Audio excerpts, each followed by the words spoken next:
Hello दोस्तों, तो स्वागत है आपका मेरे चैनल पे। तो आज हम बात करेंगे चैप्टर 17 के सेकंड पार्ट के बारे में। पहला पार्ट हमने डिस्कस किया था जहाँ पे हमने देखा था कि चोरी क्या होती है, साथ ही साथ हमने देखा था कि उद्दापन यानी एक्सटॉर्शन क्या होता है।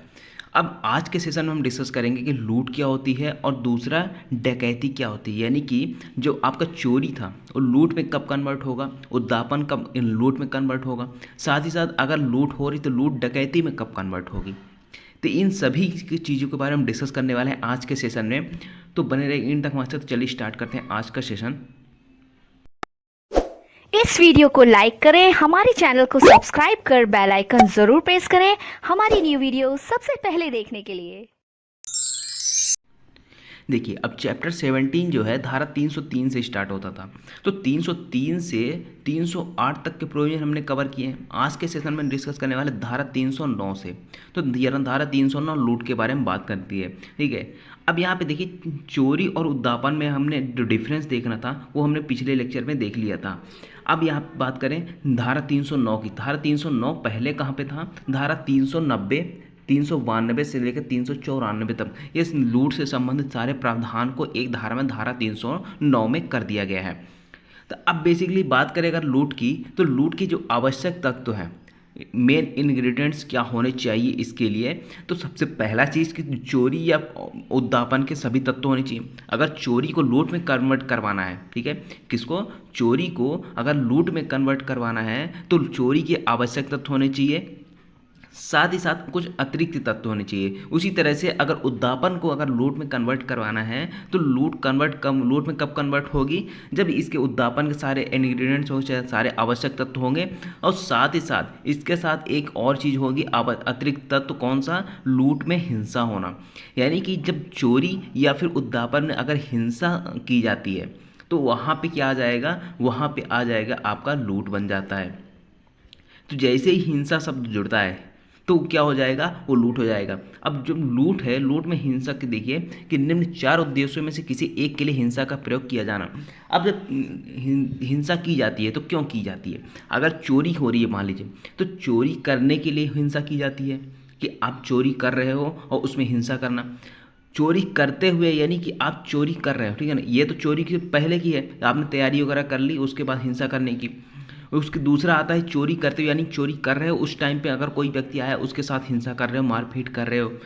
चुराई संपत्ति को ले जाने के लिए, यानी कि अगर चुराई हुई कोई संपत्ति है उसको ले जाना चाहते हो, वहाँ से एक जगह से दूसरी जगह ले जाओगे ना, तो ले जाओगे तो उसके लिए क्या कर रहे हो? आप उसके साथ मारपीट कर रहे हो सकता है वहाँ चौकीदार बैठा हो या फिर कोई भी उस घर का मेंबर आ गया, उसके साथ आप क्या कर रहे हो? मारपीट कर रहे हो। फोर्थ आता है चुराई संपत्ति को ले जाने के प्रयास करते हो, यानी कि ले जाने का प्रयास कर रहे हो आप, और उस टाइम पे यहाँ पे क्या करते हो? आप हिंसा का प्रयोग करते हो। इनमें से किसी के लिए भी क्या अगर हिंसा का प्रयोग हुआ है तो क्या हो जाएगी? आपको जो चोरी है वो लूट में कन्वर्ट हो जाएगी।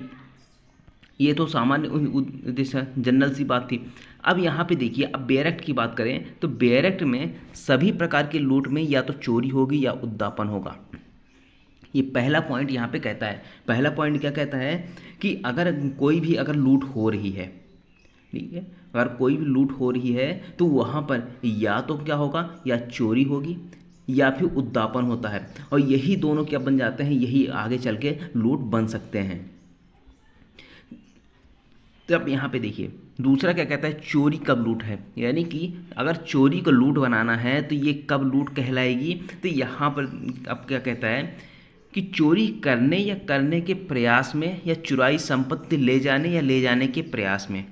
चार चीज़ें हैं, या तो आप क्या कर रहे हो? चोरी कर रहे हो, या फिर चोरी करने का प्रयास कर रहे हो, या चुराई हुई संपत्ति को ले जा रहे हो, या फिर ले जाने का प्रयास कर रहे हो। अगर इन सभी चीज़ों के इर्द गिर्द निम्न चीज़ें आती है तो क्या हो जाएगी? वो लूट कहलाएगी। क्या क्या? तो किसी व्यक्ति की मृत्यु कारित कर दो, उपहति कर दो, सदोष अवरोध, या तत्काल मृत्यु, तत्काल उपहति या सदोष अवरोध अगर करते हो, ठीक है, तो यहाँ पर इनका भय अगर कारित करते हो तो क्या कहलाता है? कि आपने लूट की है। तो क्या करना है, अगर मान लीजिए चोरी करने के प्रयास करने या चुराई संपत्ति ले जाने या ले जाने के प्रयास में आपने किसी व्यक्ति को मृत्यु, उपाधि, सदोष अवरोध या फिर तत्काल मृत्यु, तत्काल उपाधि या तत्काल सदोष अवरोध करने का भय उत्पन्न करते हो, भय कारित करते हो और उसके बाद यहाँ क्या करते हो, चोरी करते हो, तो क्या बन जाएगा, आपका बन जाता है वह लूट। आगे समझ में कि चोरी कब लूट बनती है। तो चोरी में अगर कोई बोले कि लूट कब बनती है, तो आपको यहाँ पे ध्यान रखना है कि अगर चोरी करने के प्रयास में, चुराई संपत्ति को ले जाने में या प्रयत्न में अगर किसी व्यक्ति को भय कारित किया जाता है, भय किस चीज़ का कारित किया जाता है, किसी व्यक्ति की मृत्यु कारित करने का भय, उपाधि कारित करने का, सदोष अवरोध कर। अब सदोष अवरोध का मतलब क्या होता है कि यहाँ पर उसको रोक देना किसी भी चीज़ से, तत्काल मृत्यु, तत्काल उपाधि या सदोष, तत्काल सदोष अवरोध कारित करना। अरे इन सभी चीज़ों का भय उत्पन्न किया जाता है, भय कारित किया जाता है या करने का प्रयास भी किया जाता है चोरी करने में। तो यहाँ पर आपको क्या बन जाएगा, यही चोरी आपकी आगे चलकर लूट बन जाएगी। वहीं अगर हम उद्दापन की बात करते हैं तो उद्दापन में क्या होता है कि आपने क्या किया, आपने उद्दापन में भय कारित किया था। एक्सटॉर्शन जब हमने पढ़ा था तो वहाँ पे देखा गया था कि आपने क्या किया था, वहाँ पे भय कारित किया था। भय किस चीज़ के लिए कारित किया था कि जो सामने वाला व्यक्ति है वो क्या करे, कोई ऐसा दस्तावेज दे, कोई मूल्यवान प्रतिभूति दे दे या फिर कोई ऐसा दस्तावेज दे जिसको मूल्यवान प्रतिभूति में कन्वर्ट किया जा सकता हो या फिर संपत्ति को डिलीवर कर दे। इस तरह के लिए भय, सॉरी एक कॉल आ गया था, ठीक है। अब यहाँ पे देखिए उद्दापन में हमने देखा था क्या हुआ था कि भय कारित किया गया था ताकि प्रॉपर्टी को डिलीवर किया जा सके। अब यहाँ पे वही उद्दापन लूट कब बनेगी, जब यहाँ पे यदि अपराधी उद्दापन करते समय यानी कि जब ये एक्सटॉर्शन किया जा रहा है उस टाइम पे भय में डाले गए व्यक्ति की उपस्थिति में है, यानी कि अपराधी कहाँ पे उपस्थित है, जिस व्यक्ति को भय कारित किया गया है उस व्यक्ति की उपस्थिति में है अपराधी, और उस व्यक्ति को स्वयं उसकी या किसी अन्य व्यक्ति की, यानी कि जिस व्यक्ति को भय कारित किया गया है स्वयं उस व्यक्ति की या फिर उससे रिलेटेड कोई अन्य पर्सन है, उससे हितबद्ध कोई व्यक्ति है, उस क्या किया जा रहा है, उसकी तत्काल मृत्यु, तत्काल उपाधि, तत्काल सदोष अवरोध के भय में डालकर उद्दापन किया जा रहा है। और साथ ही साथ क्या बोला जा रहा है कि उद्दापन की जाने वाली चीज़ उसी समय और वहाँ पर ही परिदत्त करने के लिए उत्प्रेरित किया जाता है। तो यहाँ पर आपको क्या ध्यान रखना है कि उद्दापन लूट कब बनेगी, जब अपराधी कहाँ पे स्वयं वहाँ पे उपस्थित हो, जिस व्यक्ति को डराया गया है उसके उपस्थिति में हो, साथ ही साथ यहाँ पे क्या करे, तत्काल मृत्यु, तत्काल उपाधि या तत्काल सदोष अवरोध का भय कारित करे। और यहाँ पे एक और चीज़ ऐड होगी क्या कि वो जो प्रॉपर्टी है वहीं पर परिदत्त करने के लिए बोला जा रहा है। वहीं पर जिस टाइम पे भय उत्पन्न किया जा रहा है, जहाँ पे अपराधी उपस्थित है, वहीं पे क्या बोला जा रहा है कि आप क्या करो, प्रॉपर्टी को डिलीवर कर दो। इस चीज़ के लिए प्रेरित किया जाता है। तो ये आपको ध्यान रखना है। तो इसके उद्दापन लूट बनने के लिए क्या क्या चाहिए, पहला तो अपराधी को उपस्थिति होनी चाहिए, दूसरा तत्काल मृत्यु, तत्काल उपाधि, तत्काल सदोष अवरोध का, ये तत्काल की बात आ रही है, ठीक है। तो यहाँ पे याद रखना। तो ऊपर जो हमने पढ़ा था चोरी के लिए, तो वहाँ पे दो तरह की थी, एक क्या था मृत्यु उपाधि या सदोष अवरोध, और दूसरा क्या था तत्काल मृत्यु, तत्काल उपाधि और तत्काल सदोष अवरोध। लेकिन यहाँ पे बात करें सिर्फ तत्काल मृत्यु, उपाधि, तत्काल सदोष अवरोध की बात है। क्यों? क्योंकि यहाँ पे उद्दापन पहले से ही मृत्यु, यहाँ पे भय उत्पन्न किया गया है। अब क्या भय उत्पन्न किया जा रहा है, तत्काल की बात की जा रही, तुरंत।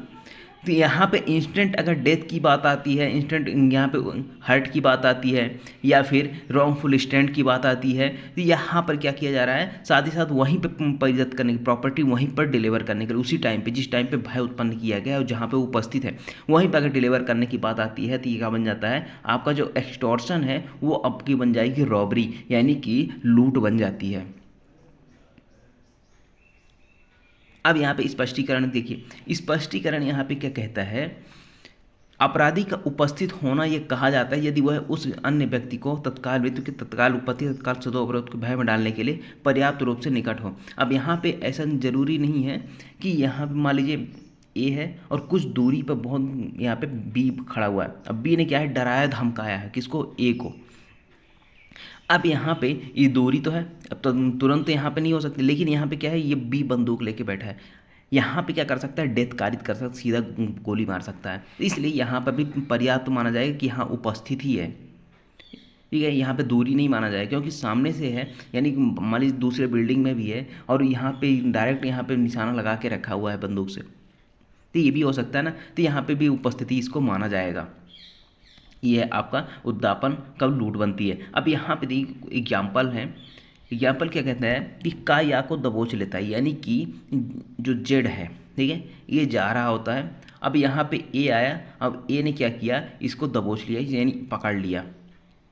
अब पकड़ने के बाद या के कपड़े में से या का धन और आभूषण या की सहमति के बिना निकाल लेता है कपटपूर्वक। यानी कि ए ने क्या किया, जेड को पकड़ लिया और उसकी जेब में से क्या किया, उसके कपड़े में से धन निकाल लिया, यानी कि कुछ पैसे होंगे वो निकाल लिया, कुछ आभूषण थे उसको निकाल लिया।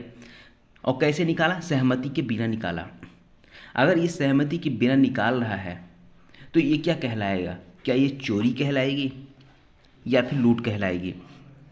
तो यहाँ पे देखिए कि यहाँ पे जो का ने क्या किया है, का ने चोरी की है और वो चोरी करने के लिए अगर स्वेच्छा सदोष अवरोध कर दिया है तो वहाँ पे क्या बन जाएगा, लूट हो जाएगी।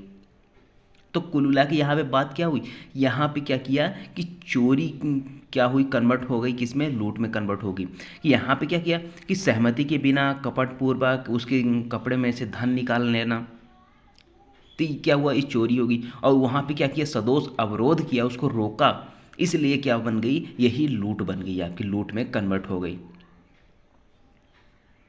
ठीक है, तो यहाँ पे क्या ने क्या किया है, ए ने क्या किया है, यहाँ पे लूट किया है, रॉबरी की है। वहीं दूसरा एग्जाम्पल की बात करते हैं, का या को राजमार्ग पर मिलता है, एक पिस्तौल दिखाता है और या की थैली मांगता है, परिणाम स्वरूप या अपनी थैली दे देता है। अब यहाँ पे क्या हुआ, अब यहाँ पे देखिए जेड है, ये रास्ते में से जा रहा है। अब रास्ते में से जा रहा है, ए मिलता है, इसको बंदूक दिखाता है कि तुम्हारे पास जो थैली है, तुम्हारे पास जो बैग है वो मुझे दे दो, अगर नहीं दिया तो तुम्हें मार दूंगा। इस तरह का क्या कर रहा है, भय उत्पन्न करवा रहा है। तो अगर भय उत्पन्न कर रहा है तो ये क्या हुआ, ये एक्सटॉर्शन हो गया। लेकिन यही चीज़ क्या बन गई आपकी, यहाँ पे बन जाती है लूट। क्यों बन जाती है, क्योंकि जो लूट यहाँ पे उद्दापन बन रहा है, तो यहाँ पे क्या हो रहा है, जो ए है, ए जेड की उपस्थिति में है, वहीं पर प्रॉपर्टी डिलीवर कर रहा है, तुरंत प्रॉपर्टी डिलीवर कर रहा है, तत्काल मृत्यु की यहाँ पे भय उत्पन्न कर रहा है। तो ये क्या हुआ, ये आपका जो एक्सटॉर्शन है, उद्दापन है, ये क्या बन गया, यहाँ पे आपका लूट बन गया, यानी कि रॉबरी बन गई। आई होप आपको ये समझ में आ गया होगा। अब नेक्स्ट जो हमारे दंड की बात आती है तो लूट के लिए, तो सबसे पहली चीज़ तो लूट के लिए दंड कितनी ही, 2 प्रकार के दंड बता दिए गए। पहला कहता है अगर सामान्य लूट होती है तो 10 वर्ष तक और जुर्माना है। वहीं अगर हम बात करें शाम के बाद और सुबह होने के पहले, यानी कि सूर्यास्त के बाद और सूर्योदय के पहले अगर ऐसी लूट किसी राजमार्ग पर होती है तो वहाँ पर कितनी सजा होगी, कठोर कारावास जो 14 वर्ष तक हो सकेगी और जुर्माने से भी दंडित किया जाएगा। तो यहाँ पर अगर रात्रि के समय पर लूट हो रही है ना, तो वहाँ पे बहुत कठिन कारावास है, 14 वर्ष तक का कठिन कारावास, साथ ही साथ जुर्माना है। लेकिन नॉर्मल अगर लूट की बात की जाए, सुबह टाइम की बात की जाए तो 10 वर्ष तक और जुर्माना है। वहीं अगर हम बात करें, अगर लूट करने का प्रयास किया जाता है, अभी लूट हुई नहीं है, सिर्फ लूट करने का प्रयास हुआ है, तो आपको कठिन कारावास 7 वर्ष तक पनिशमेंट मिलेगा और साथ साथ आपको फाइन से भी यहाँ पे दंडित किया जाएगा।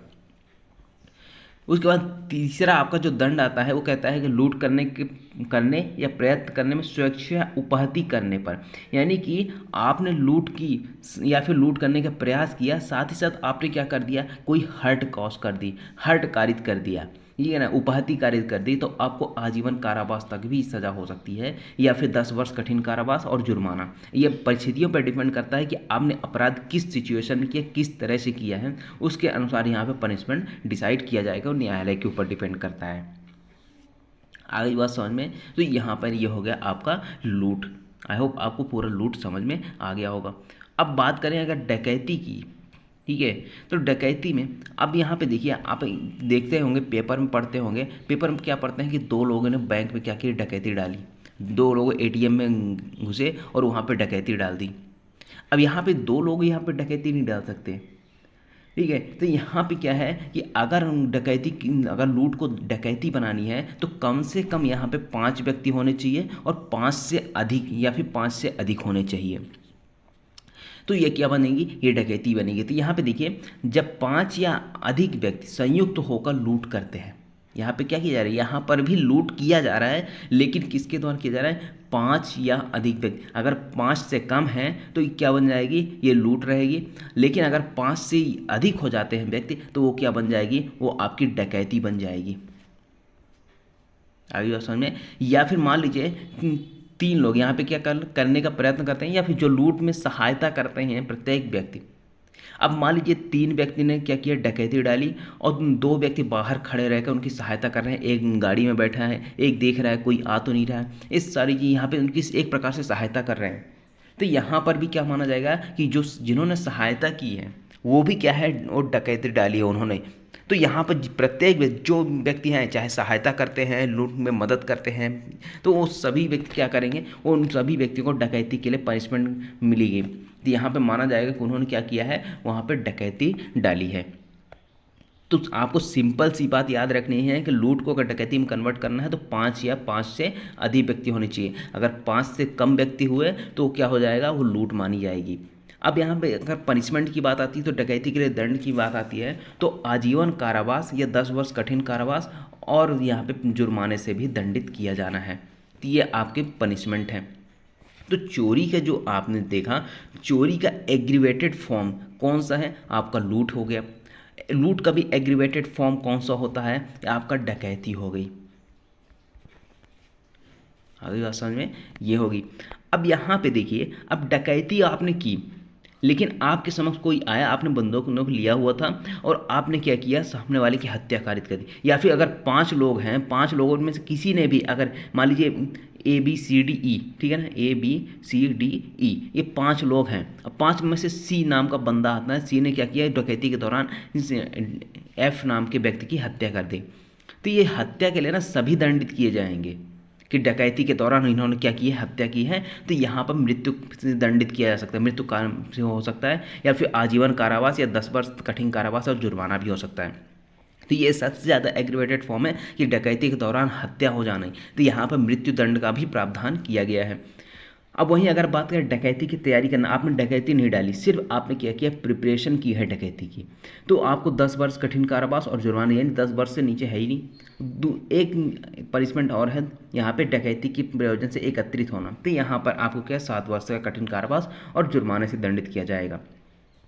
उसके बाद नेक्स्ट आता है कि डकैती की टोली में शामिल, अगर डकैतों की टोली में आकर शामिल होते हैं, आप जानते हुए कि ये डकैती के लिए जा रहे हैं या फिर डकैती करते हैं, अभ्यासतः ये डकैत हैं, तो फिर भी आप उसमें शामिल होते हैं, उनके सदस्य बनते हो, तो आपको 10 आजीवन कारावास भी हो सकता है या 10 वर्ष कठिन कारावास भी यहाँ पे किया जा सकता है।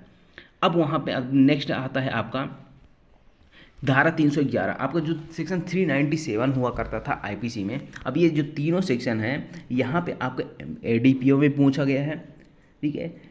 तो ये सारे क्वेश्चन इंपॉर्टेंट हैं, ठीक है, आपको याद रखना है, धारा याद रखनी है। तो मृत्यु या घोर उपाधि कारित करने के प्रयत्न के साथ ये आपने क्या किया, लूट या डकैती डाली है।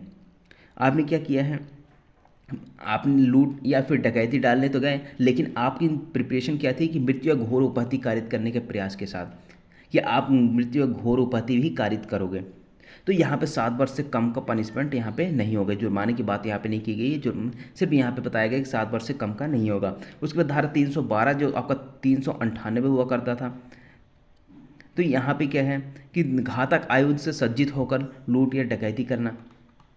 अगर घातक आयुधों से सज्जित होकर आप क्या करते हो, लूट कारित करते हो या आप करने का प्रयास करते हो, तो आपको 7 वर्ष से कम का नहीं होगा, यहाँ पर भी पनिशमेंट। उसके बाद धारा 401 जो आईपीसी में हुआ करता था, धारा 311 में आ चुका है। यहाँ पे कहता है लुटेरे आदि की टोली होने का दंड, यानी कि अगर लुटेरों की टोली में अगर शामिल रहोगे तो वहाँ पर 7 वर्ष का कठोर कारावास और जुर्माने से भी दंडित किया जाएगा। तो ये है आपका कुछ इन चोरी के एग्रीवेटेड फॉर्म और उससे रिलेटेड पनिशमेंट। तो आई होप आपको समझ में आया। वो नेक्स्ट लेक्चर हम देखने वाले हैं आपका BNSS में देखेंगे, ठीक है। बहुत सारे लोग बोल रहे हैं कि BNSS का स्टार्ट किए, तो BNSS यहाँ पे देखने वाले हैं। तो बने रहेंगे हमारे चैनल के साथ। तब तक के लिए मिलते हैं अगले लेक्चर में।